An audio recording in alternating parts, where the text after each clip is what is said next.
Hello दोस्तों, स्वागत है आप सभी लोगों का एक और बेहतर वीडियो में। जितने विद्यार्थी कक्षा 10 में और तैयारी कर रहे हैं यूपी बोर्ड 2026 की, तो उन सभी विद्यार्थियों के लिए ये वीडियो काफ़ी इंपॉर्टेंट होने वाला है। इस वीडियो में हम लोग हिंदी के मोस्ट इंपॉर्टेंट क्वेश्चन जो है देखने वाले, जो कि एमसीक्यू वाले हो सकते हैं, यानी एमसीक्यू आपको यहाँ पर दिख रहा होगा।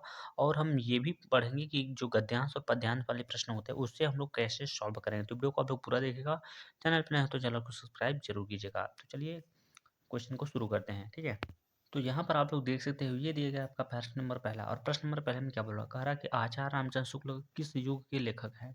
यानी आचार्य रामचंद्र शुक्ल जो है वो किस युग के लेखक हैं। तो आप इनके नाम से ही इनका युग याद कर सकते हैं। जैसे इनका नाम है आचार्य रामचंद्र शुक्ल, तो शुक्ल युग से होता है शुक्ल युग, ठीक है। तो इनके नाम से आप इनका युग पता कर सकते हैं, ठीक है। चलिए क्वेश्चन नंबर दूसरे को ध्यान समझिएगा। कह रहा कि कंकाल के लेखक हैं। वेरी मोस्ट इंपॉर्टेंट क्वेश्चन है, ठीक है। कंकाल के लेखक कौन है। तो ऑप्शन नंबर ए में दिया गया Munshi Premchand, option number B में दिया गया Jaishankar Prasad, option number C की अगर बात करें तो निराला दिया गया है, ऑप्शन नंबर डी में क्या दिया गया तो रामचंद्र शुक्ल दिया गया है। तो देखिए कंकाल जो रचना है ये जयशंकर प्रसाद की बहुत फेमस रचना है। तो Jaishankar Prasad option number B में दिया गया है, जो कि करेक्ट ऑप्शन है, ठीक है। चलिए बढ़ते हैं अपने क्वेश्चन नंबर तीसरे की ओर। यहाँ पर आप लोग देख सकते हैं, ये दिया गया क्वेश्चन नंबर तीसरा। क्वेश्चन नंबर तीसरे में क्या बोला है, कह रहा है कमल का सिपाही है। यानी कमल का सिपाही जो रचना है वो किसकी है। तो धर्मवीर भारती की है, या फिर गे की है, या फिर जैनेंद्र कुमार की है, या फिर किसकी है, अमृत राय की है। तो देखिए कमल का सिपाही जो रचना है वो अमृत राय की रचना है, जो कि बहुत फेमस रचना है। तो इसको आप लोग अच्छे से समझ के चलिएगा, ठीक है। चलिए बढ़ते हैं क्वेश्चन नंबर चौथे की ओर। यहाँ पर देख सकते हैं क्वेश्चन नंबर चार। क्वेश्चन नंबर चार में क्या बोल रहा है, कह रहा कि साकेत रचना है। ये भी काफ़ी ज़्यादा इंपॉर्टेंट है, तो हम यहाँ पे लिख देते हैं VIMP। क्या लिख देते हैं भैया, तो VIMP लिख देते हैं। तो साकेत जो रचना है वो किसकी है, महादेव वर्मा की है, या फिर सुमित्रानंद पंत की है, या फिर जयशंकर प्रसाद की है, या फिर मैथिली शरण गुप्त की है, ठीक है। तो देखिए ये जो रचना है सुमित्रा नंदन पंत की जो है रचना है, यानी साकेत जो है सुमित्रा नंदन पंत की रचना है, ठीक है। तो चलिए चलते हैं क्वेश्चन नंबर पाँचवें की ओर। तो यहाँ पर आप लोग देख सकते हैं, ये है आपका क्वेश्चन नंबर पाँच। और क्वेश्चन नंबर पाँच में आपसे पूछ रहा है कि महादेव वर्मा कवयित्री हैं, यानी किस युग की कवयित्री हैं। ऑप्शन नंबर ए में दिया गया प्रगतिवाद युग, ठीक है। ऑप्शन नंबर बी में दिया गया द्विवेदी युग, ऑप्शन नंबर सी में दिया गया छायावाद युग, ऑप्शन नंबर डी में क्या दिया गया तो प्रयोगवाद युग दिया गया। आप सभी को पता होना चाहिए कि महादेव वर्मा जो है ये छायावाद की प्रसिद्ध कवि हैं, ठीक है। और छायावादी यानी छायावाद युग में कितने कवि आते हैं ये भी कमेंट बॉक्स में बताइएगा आप लोग, ठीक है। चलिए बढ़ते हैं क्वेश्चन नंबर छठवें की ओर। क्वेश्चन नंबर छः में क्या बोला है, कह रहा है चिंतामणि किसकी रचना है। चिंतामणि किसकी रचना है, ये भी काफ़ी ज़्यादा इंपॉर्टेंट रचना है। तो यहाँ पर हम VIMP लिख देते हैं, क्योंकि ये भी काफ़ी इंपॉर्टेंट जो है क्वेश्चन है। तो चिंतामणि किसकी रचना है, तो ये देखिए ये आपका आचार्य रामचंद्र शुक्ल की रचना है, जो कि बहुत फेमस रचना है, ठीक है। तो चलिए बढ़ते हैं नेक्स्ट क्वेश्चन की ओर। यहाँ पर देख सकते हैं क्वेश्चन नंबर सात। क्वेश्चन नंबर सात में क्या बोल रहा है, कह रहा है महादेव वर्मा की रचना नहीं है। यहाँ पर ध्यान से पढ़िएगा, नहीं है बोला गया है। तो देखिए निहार ये भी महादेव वर्मा की रचना है, सांद गीत भी है और दीपशिखा भी है। तो कौन सी नहीं है, युगांत है। युगांत किसकी है, सुमित्रानंदन पंत की रचना है, ठीक है। चलिए बढ़ते हैं क्वेश्चन नंबर आठ की ओर। क्वेश्चन नंबर आठ में क्या बोल रहा है कि कह रहा है कि बाणभट्ट की आत्मकथा के रचनाकार हैं। ऑप्शन नंबर ए में दिया गया है Jaishankar Prasad, option number B की बात करें हजारी प्रसाद द्विवेदी दिया गया है, ऑप्शन नंबर सी दिया गया है रांगे राघव दिया गया है, ऑप्शन नंबर डी में दिया गया है धर्मवीर भारती दिया गया है। तो देखिए बाणभट्ट की जो आत्मकथा ये रचना है, इसके रचनाकार हैं हजारी प्रसाद द्विवेदी, जो कि ऑप्शन नंबर बी में दिए गए हैं, ठीक है। तो आई होप आप सभी लोगों को इतना क्वेश्चन तो अच्छे से समझ में आ गया होगा। आपका एग्जाम का जो टाइम है वो काफ़ी ज़्यादा नज़दीक आ चुका है। आप सभी को पता है कि आज हो गया, जिस दिन ये वीडियो शूट हो रहा है वो है 15 फरवरी। 18 को आपका एग्जाम है, मतलब 2 दिन आपको और है यहाँ पर, ठीक है। चलिए क्वेश्चन नंबर 9 की ओर चलते हैं। क्वेश्चन नंबर 9 में क्या बोल रहा है, कह रहा है परीक्षा गुरु किस विधा की रचना है। परीक्षा गुरु जो है किस विधा की रचना है। तो आप सभी को पता होगा कि परीक्षा गुरु जो रचना है ये एक उपन्यास विधा की रचना है, और इसके लेखक जो है लाला श्री निवास दास जी हैं, ठीक है। तो चलिए चलते हैं क्वेश्चन नंबर 10वें की ओर। यहाँ पर आप लोग देख सकते हैं क्वेश्चन नंबर 10। क्वेश्चन नंबर 10 में क्या बोल रहा है, कह रहा है रामचंद्रिका रचना है। ये भी काफ़ी इंपॉर्टेंट क्वेश्चन है। तो यहाँ पर मैं लिख देता हूँ VIMP, वेरी इंपॉर्टेंट। ये भी इंपॉर्टेंट क्वेश्चन है, ठीक है, क्योंकि काफ़ी बार ये है यूपी बोर्ड में ये क्वेश्चन आया हुआ है। तो रामचंद्र का रचना है किसकी? केशव दास की है या फिर बिहारी लाल की है या फिर धनानंद की है या फिर भूषण की है? ठीक है, तो देखिए रामचंद्र का जो रचना है ये केशव की रचना है, जो कि ऑप्शन नंबर ए में दिया गया है और ये महत्वपूर्ण रचना है, तो इसको अच्छे से आप लोग समझ के चलिएगा। चलिए बढ़ते हैं अपने क्वेश्चन नंबर 11 की ओर। यहाँ पर देख सकते हैं क्वेश्चन नंबर 11 कह रहा है कि क्या बोल रहा है? कह रहा है करुण रस का स्थायी भाव है। आप सभी को पता होना चाहिए, स्थायी भाव से भी आपके बोर्ड एग्जाम में क्वेश्चन 1 नंबर में जरूर देखने को मिलेगा। ठीक है, तो करुण रस का जो स्थायी भाव होता है वो होता है शोक, आप सभी को पता होगा। तो ऑप्शन नंबर जो बी वाला है वो करेक्ट ऑप्शन हो जाएगा। बढ़ते हैं नेक्स्ट क्वेश्चन की ओर। यहाँ पर देख सकते हैं क्वेश्चन नंबर 12। क्वेश्चन नंबर 12 में क्या बोल रहा है कि रोला छंद में कुल कितने चरण होते हैं? तो आप सभी को पता होना चाहिए, रोला में कितने चरण होते हैं? 4 चरण होते हैं। और रोला में जो होता है 11 और 13 और 11 के विराम से 24 मात्राएं हो जाती हैं। ठीक है, चलिए यहाँ पर आप लोग देख सकते हैं ये क्वेश्चन क्या बोल रहा है? क्वेश्चन नंबर 13 कह रहा है अधिकरण शब्द में प्रयुक्त उपसर्ग है। तो इसमें उपसर्ग बताना है। आप सभी को पता होना चाहिए कि उपसर्ग जो होता है वो शब्द की शुरुआत में जुड़ता है, प्रारंभ में जुड़ता है। तो अधि लिखा है, अधि देख सकते हैं ऑप्शन नंबर बी में देगा, तो ऑप्शन नंबर बी जो है करेक्ट ऑप्शन हो जाएगा। चलिए बढ़ते हैं नेक्स्ट क्वेश्चन की ओर। यहाँ पर देख सकते हैं क्वेश्चन नंबर 14। क्वेश्चन नंबर 14 में क्या बोल रहा है कि प्रत्यय के कितने भेद होते हैं? तो प्रत्यय के 2 भेद होते हैं। ठीक है, एक होता है कृदंत प्रत्यय और एक होता है तद्धित प्रत्यय। ठीक है, तो आप सभी को ही प्रत्यय के बारे में पता चल गया है। ठीक है, और प्रत्यय में देखिए कभी कभी ऐसा पूछ लिया जाता है कि बताइए भाई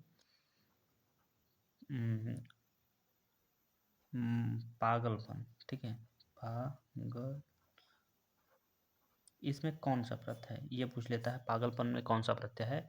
या फिर ऐसा पूछ लेगा कि महत्व में बताइए, महत्व में प्रत्यय बताइए। तो आप सभी को इसके बारे में जानकारी होनी चाहिए। तो देखिए प्रत्यय वे शब्द होते हैं जो शब्द के अंतिम अंतिम में जुड़ते हैं। जैसे कि यहाँ पर तो प्रत्यय है, यहाँ पर पन प्रत्यय है।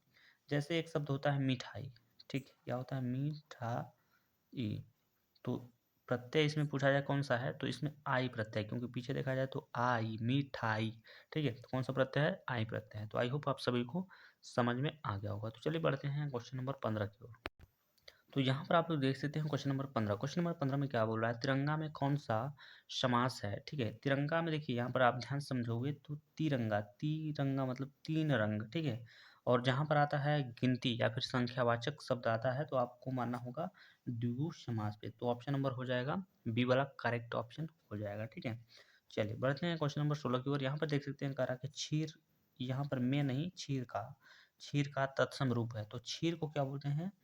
क्षीर को, सॉरी यहाँ पर खीर लिखा है, खीर का तत्सम बोला ना, तो खीर का जो तत्सम होता है वो क्षीर होता है। ठीक, चलिए नेक्स्ट क्वेश्चन यहाँ पर देखने का प्रयास करिएगा।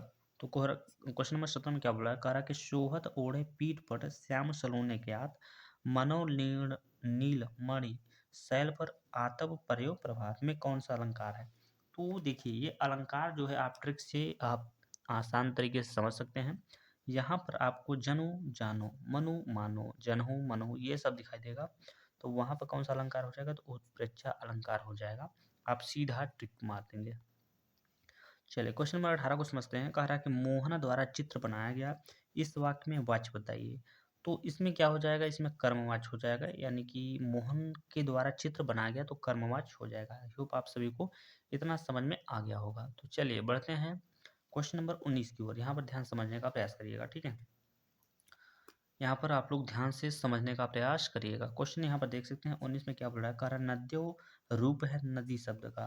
तो आप सभी को पता होना चाहिए, अगर याद होगा तभी पता होगा, नहीं तो नहीं पता होगा। नद्यो जो शब्द होता है वो होता है प्रथमा विभक्ति द्विवचन में होता है, जो कि ऑप्शन नंबर बी में दिया गया है। तो option number B correct option हो जाएगा। ठीक है, तो चलिए चलते हैं क्वेश्चन नंबर 20 की ओर। तो चलिए यहाँ पर क्वेश्चन नंबर 20 में देख सकते हैं क्या पूछ रहा है? कह रहा है युष्मत शब्द का पंचमी विभक्ति बहुवचन रूप होगा। तो देखिए युष्मत शब्द का जो पंचमी विभक्ति बहुवचन में होता है वो क्या होता है? युष्मत होता है, जो कि ऑप्शन नंबर सी में दिया गया है। तो देखिए आपके यूपी बोर्ड 2026 में 20 ही विकल्प आएगा, तो 20 विकल्प हमने यहाँ पर बता दिया है आपको अच्छे तरीके से। क्वेश्चन भी काफ़ी ज़्यादा इंपॉर्टेंट है। अब हम लोग गद्यांश और पद्यांश को कैसे लिखेंगे, कैसे समझेंगे उसे, उसके बारे में हम लोग समझने वाले हैं। तो चलिए गद्यांश की ओर चलते हैं। तो यहाँ पर आप लोग देख सकते हैं आपका खंड ब यानी वर्णनात्मक प्रश्न से चालू हो जाता है। प्रश्न नंबर पहला से गद्यांश चालू हो जाता है। कह रहा है कि निम्नलिखित गद्यांश पर आधारित 3 प्रश्नों के उत्तर दीजिए। 2-2 नंबर का होता है, यानी 2 नंबर का 1 क्वेश्चन, 2 नंबर का 1 क्वेश्चन, 2 नंबर का टोटल 6 नंबर से यहाँ पर आ जाता है। जैसे यहाँ पर एक गद्यांश, बहुत फेमस गद्यांश मैं आपको बता रहा हूँ। अगर इससे आप लोग अच्छे से तैयारी कर लेते हैं तो आपके यूपी बोर्ड 2026 में इसके ज़्यादा चांस है फँसने के, ठीक है? कह रहा है कुसंग का ज्वार सबसे भयानक होता है। यह केवल नीति और सद्वृद्धि का ये नाश नहीं करता है बल्कि बुद्धि का भी क्षय करता है। अब देखिए इसमें आपको करना क्या होगा, ध्यान समझिएगा। इसमें आपको देखिए पहला क्वेश्चन जो पूछेगा वो कहता है उपयुक्त गद्यांश का सारांश लिखिए या फिर संदर्भ लिखिए, ठीक है। अगला क्वेश्चन कहता है रेखांकित अंश की व्याख्या, और तीसरा जो क्वेश्चन होता है वो इसी गद्यांश से रिलेटेड ही क्वेश्चन होता है, तो इसी में से आप छाट के इसका आंसर दे सकते हैं। तो चलिए सबसे पहले हम समझेंगे कि इसका जो संदर्भ कैसे लेंगे, फिर व्याख्या कैसे करेंगे, उसके बाद तीसरे वाले क्वेश्चन का आंसर कैसे देंगे, ठीक है। तो चलिए यहाँ पर आप लोग देख सकते हैं सबसे पहले आप लोगों को लिखना होगा क्या, संकेत। क्या लिखना होगा भैया, तो संकेत लिखना होगा, ठीक है। संकेत लिखना होगा, तो संकेत लिखने के बाद उसके बाद आपको लिखना होगा कुसंग का कुसंग का डॉट डॉट डॉट उठाती जाएगी, इतना लिखना होगा संकेत में। अब संकेत के बाद आपको लिखना होगा संदर्भ, हेडिंग करना होगा। अब देखिए यहाँ पर संदर्भ मैंने पहले से ही लिख रखा है बेहतर तरीके से, आई होप आप सभी लोगों को समझ में भी आएगा। तो आप लोग को देखिए पहला क्वेश्चन पूछा था संदर्भ, तो आपको यहाँ पर नंबर पहला लिखना होगा। उसके बाद हेडिंग करना, ये जो आपका हेडिंग है ये काली पेन से लिखना, और यहाँ से ये जो लाइन है ये सब काले रंग से आपको लिखना होगा। यहाँ पर नीली पेन से लिखा है बट आप लोगों को काले पेन से लिखना होगा। देखिए अब देखिए कैसे लिखना होगा, आपको लिखना होगा प्रस्तुत गद्यांश हमारी पाठ्य पुस्तक हिंदी। अब देखिए यहाँ पर हिंदी बोला गया ना, तो हिंदी को आप क्या करेंगे, आप ब्लैक पेन से लिखेंगे। हिंदी के मित्रता ये पाठ का नाम है, तो इसको भी आप लोग ब्लैक पेन से लिखेंगे। नामक पाठ से लिया गया है, ठीक है। इसके लेखक आचार्य रामचंद्र शुक्ल जी, यानी शुक्ल, इस इनको जो है काले पेन से आपको लिखना होगा है। जब इतना आप लोग लिखोगे तो आपको यहाँ से 2 नंबर जो है प्राप्त हो जाएगा। कितना नंबर प्राप्त हो जाएगा, 2 नंबर प्राप्त हो जाएगा, ठीक है। अब देखिए संदर्भ लिखने के बाद आपको लिखना होगा इसका व्याख्या। तो चलिए हम व्याख्या भी आपको समझा देते हैं किस तरीके से लिखना है। तो यहाँ पर देखिए व्याख्या आपको सबसे पहले हेडिंग करना होगा, लिखना होगा रेखांकन इसकी व्याख्या। तो चलिए इसको अच्छे से समझ लें। तो यहाँ पर देख सकते हैं मैंने यहाँ पर बेहतर तरीके से आप लोगों के लिए जो है व्याख्या ये पूरा लिख दिया है, ठीक है। राइटिंग पे थोड़ा समझ जाइएगा, राइटिंग थोड़ी सी खराब हो सकती है, हो सकता है आप लोग इससे भी ज़्यादा आपको लिखना होगा क्योंकि आपको यूपी बोर्ड का एग्ज़ाम जो है देना है, तो इससे भी अच्छी राइटिंग आप लोगों की होनी चाहिए। वैसे इसका जो इस क्वालिटी जो है थोड़ा सा सही नहीं है, ठीक है। चलिए तो बट आप लोग क्वालिटी अपना बढ़ा के देखिएगा। तो रेखांकन अंशों की व्याख्या ये हेडिंग करिएगा, उसके बाद लिखिएगा शुक्ल जी कहते हैं कि बुरी संगति घातक बुखार के समान हानिकारक होती है। भाई ये तो बात सभी को पता है ना कि अगर हम बुरी संगति में पड़ेंगे यानी बुरे लोगों के साथ रहेंगे तो हमारा जो अनियंत है, हमारा जो व्यवहार है वो उनके जैसा ही हो जाएगा।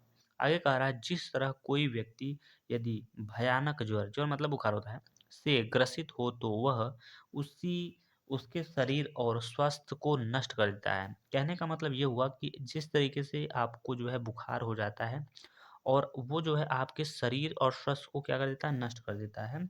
उसी प्रकार जो है, उसी प्रकार बुरी संगति हमारी नैतिकता, सदाचार, मन तथा बुद्धि को नष्ट कर देती है, ठीक है। समझ समझ के लिखना है आप लोगों को ताकि अच्छे से समझ में आए और आप एग्जाम में लिख पाएँ, ठीक है। आगे क्या बोल रहा है, कह रहा है कुसंगत, कुसंग मतलब अच्छी संगत नहीं, ठीक है। कुसंगत किसी युवा मनुष्य की सारी प्रगति को उसी तरह रोक दे लेती है, ठीक है, जिस तरह पैर में बंधा हुआ भारी पत्थर किसी व्यक्ति को आगे नहीं बढ़ने देता है, प्रायः उसे गिरा देता है, ठीक है। इसी प्रकार कुसंगति में, ठीक है, कुसंगति में मनुष्य का पतन होने लगता है, ठीक है। इतना आपको लिखना। आगे थोड़ा सा और लाइन है, इसके विपरीत अच्छी संगत हमारे लिए ऐसी सुदृढ़ भाव भाव भाव मतलब होता है बांह, ठीक है, सहारा होती है जो हमें गिरने नहीं देती अपितु उन्नति, उन्नत मतलब होता है प्रगति, ठीक है, यानी विकास, ठीक है। उन्नत के पथ पर, पथ मतलब होता है रास्ता, मार्ग, पथ पर निरंतर आगे बढ़ाती है। भाई जब आप अपने दोस्तों यानी अच्छे दोस्त बनाएंगे तो आपका जो होगा वो उन्नति होगा, ठीक है, यानी अच्छे काम करोगे आप। अगर आपका संगत खराब है तो आप भी वही काम करोगे। तीसरा क्वेश्चन का जो आंसर होगा उसका आपको वहीं से छांटना होगा। जैसे यहाँ पर है क्या, कुसंग का प्रभाव, मैंने यहाँ पर लिखा है एक ठो क्वेश्चन, कुसंग का प्रभाव विनाशकारी होता है, यह अच्छे गुणों का विनाश करने के साथ साथ बुद्धि को भी नष्ट कर देता है। तो इतना आप लिखेंगे, आप लोगों को यहाँ पर जो है 6 नंबर दे दिया जाएगा, ठीक है। चलिए, ये तो रहा गद्यांश। अब इसी तरीके से आपको पद्यांश भी लिखना होता है, तो चलिए हम लोग समझ लेते हैं कि हम लोग पद्यांश को कैसे लिखेंगे, ठीक है। तो चलिए, यहाँ पर हमने पद्यांश को देखिए बढ़िया तरीके से यहाँ पर लिखने का प्रयास किया है आपको समझाने के लिए। तो सबसे पहले आपको लिखना होगा उधो मन, ये एक पद्यांश है जो उधो मन न भयो डॉट डॉट डॉट 10-20। आप सभी को पता होना चाहिए कि ये गद्यांश कौन सा है और इसके लेखक कौन सा है, यानी कौन है इसके लेखक। तो पहला क्वेश्चन हमारा होगा यही संदर्भ। संदर्भ में क्या लिखेंगे, प्रस्तुत पद्यांश हमारे पाठ्य पुस्तक, वहाँ पे गद्यांश था तो गद्यांश लिखिए, यहाँ पे पद्यांश है तो पद्यांश हम लिखिए। प्रस्तुत पद्यांश हमारी पाठ्य पुस्तक हिंदी के पद्य खंड से संकलित पद नामक पाठ से लिया गया है। इसके रचयिता सूरदास हैं। इतना आप लिखते हैं तो आपको 2 नंबर यहीं से प्राप्त हो जाएगा। अब देखिए इसका व्याख्या देखिए कैसे करना है। व्याख्या यहाँ पर ध्यान से समझने का प्रयास करिएगा। यहाँ पर व्याख्या, व्याख्या हेडिंग करिएगा या फिर लिखिएगा रेखांकित, व्याख्या केवल हेडिंग करिएगा। फिर लिखिएगा, गोपियों उद्धव जी से कहती हैं कि हे उद्धव, हमारे मन 10-20 नहीं है, ठीक है, सभी की तरह हमारे पास भी है, एक मन था और वह श्री कृष्ण के साथ चला गया है और हमारी इंद्रियां श्री कृष्ण के बिना निष्क्रिय हो गई हैं, जैसे बिना सिर के प्राणी के समान। श्री कृष्ण के लौटने की आशा के सहारे तो हम करोड़ों वर्षों तक जीवित रह सकते हैं। इतना आपको लिख देना होगा। अब यहाँ पर एक और क्वेश्चन पूछा जाता है तो उसका उत्तर आप लोग कुछ इस प्रकार से देंगे, जैसे कि यहाँ पर लिखा है, उद्धव जी गोपियों को मिलन का संदेश को यानी संदेश को देने के लिए मथुरा से गोकुल आए थे। इतना आप लिखेंगे, आपका जो है यहाँ से भी आपका 6 नंबर प्राप्त हो जाएगा। तो आई होप आप सभी लोग समझ पाएंगे और अच्छे से लिख पाएंगे। तो वीडियो को अच्छा लगा कमेंट बॉक्स में जरूर कमेंट कीजिएगा, ठीक है। तब तक के लिए जय हिंद, जय भारत।